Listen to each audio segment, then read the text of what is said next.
இலக்கை நோக்கி டுவர்ட் த கோல் இந்த நிகழ்ச்சிக்கு உங்களை அன்புடன் வரவேற்கிறோம். Praise the Lord. ஆண்டவராகிய இயேசுவின் இனிய நாமத்தில் உங்கள் எல்லாருக்கும் அன்பின் வாழ்த்துக்கள். 2 ராஜாக்கள் 20ஆம் அதிகாரம் 5ஆம் வசனம். உன் விண்ணப்பத்தை கேட்டேன்.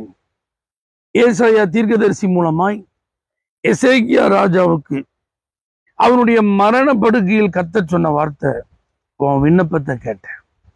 ஏன் ஆண்டவர் இந்த வார்த்தையை சொல்றாரு அப்படின்னா, ஏசாயா மூலமா யாருக்குமே ஆண்டவர் சொல்லி அனுப்பிட்டார், பிழைக்க மாட்டேன்னு சொல்லி, வீட்டு காரியத்தை ஒழுங்குபடுத்துன்னு சொல்லி. ஆனா இந்த எசேக்கியா பாருங்க, ஓகே ஆண்டவரே சொல்லிட்டாரா, அப்ப நான் சாகுறதுக்கு ரெடி ஆயிடுறேன், என் வீட்டு காரியத்தை நான் ஒழுங்குபடுத்திடுறேன் அப்படின்னு சொல்லாம சுவர் புறமா திரும்பி மிகவும் அழுது தேவரிடத்தில் விண்ணப்பம் பண்ணினான். ஆண்டவரே, நான் உமக்கு முன்பாக உத்தமமா நடந்ததெல்லாம் நீங்க நினைச்சிருங்க அப்படின்னு சொல்லி அவன் மிகவும் அழுது ஜெபித்த அந்த ஜெபம் உடனடியா பதில் கொடுக்குது. ஆண்டவர் ஏசாயாவை பாதி முற்றத்துல நிறுத்தி சொல்றாரு, என் ஜனத்தின் அதிபதியாகிய எசேக்கியா அவன் செஞ்ச விண்ணப்பத்தை நான் கேட்டேன், அவன் கண்ணீரை நான் கண்டேன், அவனை நான் குணமாக்குவேன், அவனுக்கு ஆயுஷ் நாள்ல 15 வருஷத்தை கூட்டி கொடுப்பேன் அப்படின்னு கர்த்தர் சொல்றார். இந்த எசேக்கியா எப்படிப்பட்ட நபர் தெரியுமா?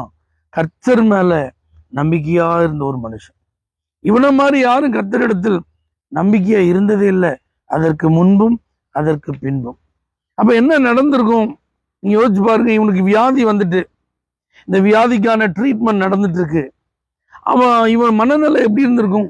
கண்டிப்பா கர்த்தர் எனக்கு சுகம் தருவார், கண்டிப்பா இந்த வியாதியிலிருந்து நான் மறுபடி மீண்டு வருவேன், தேவன் இந்த வியாதி நிமித்தம் என்னை மரணத்துக்கு ஒப்பு கொடுக்க மாட்டான், ஒரு அற்புதமான விடுதலை தேவன் எனக்கு தருவார், ஒரு தெய்வீக சுகத்தை நான் பெற்றுக்கொள்வேன். இப்படிலாம் கர்த்தர் மேல இந்த எசேக்கியா நம்பிக்கையா இருந்திருப்பான். ஆனா இப்ப அந்த நம்பிக்கையில இடி விழுந்த மாதிரி வந்து சொல்றாரு ஏசாயா, நீ பிழைக்க மாட்டே. யோசிச்சு பாருங்க, இந்த நேரத்துலதான் அவன் விண்ணப்பம் பண்றான். இந்த வார்த்தையை கேட்டுக்கொண்டிருக்கிற அருமையான சகோதரர்களே, சகோதரிகளே, தாய்மார்களே, தகப்பன்மார்களே, பிள்ளைகளே, நீங்க யாரா இருந்தாலும் நீங்க எதிர்பார்த்து நம்பிக்கையோடு காத்து கொண்டிருக்கிற அந்த காரியத்துல இனி அது நடக்காது, இனி அது அவ்வளவுதான், அது இனிமே கிடைக்காது, இனிமே அது உங்களுக்கு இல்லை, இப்படி ஏதாவது நம்ப தகுந்த வார்த்தைகள் உங்களுக்கு வந்திருக்கலாம். நீங்க அதை கேட்டு மனம் உடைஞ்சு போயிருக்கலாம். ஆனா இன்னைக்கு எசேக்கியா செய்தது போல கர்த்தரிடத்துல கண்ணீரோடு விண்ணப்பம் பண்ணுங்க. அந்த காரியத்துல ஒரு மாறுதலை கர்த்தர் தருவார். அந்த காரியத்தை கர்த்தர் உங்களுக்கு சாதகமாய் கர்த்தர் மாற்றி தருவார். ஏன்னா நம்முடைய தேவன் விண்ணப்பத்தை கேட்டு அதற்கு பதில் கொடுப்பவர். கண்ணீரோடு ஜெபம் பண்ணுங்க, கண்டிப்பா உங்களுக்கு பதில் இருக்கு, மாற்றங்களை காண்பீர்கள்.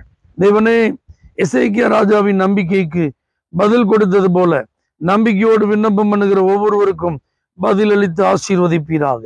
இயேசுவின் நாமத்தில் பிதாவே, ஆமென்.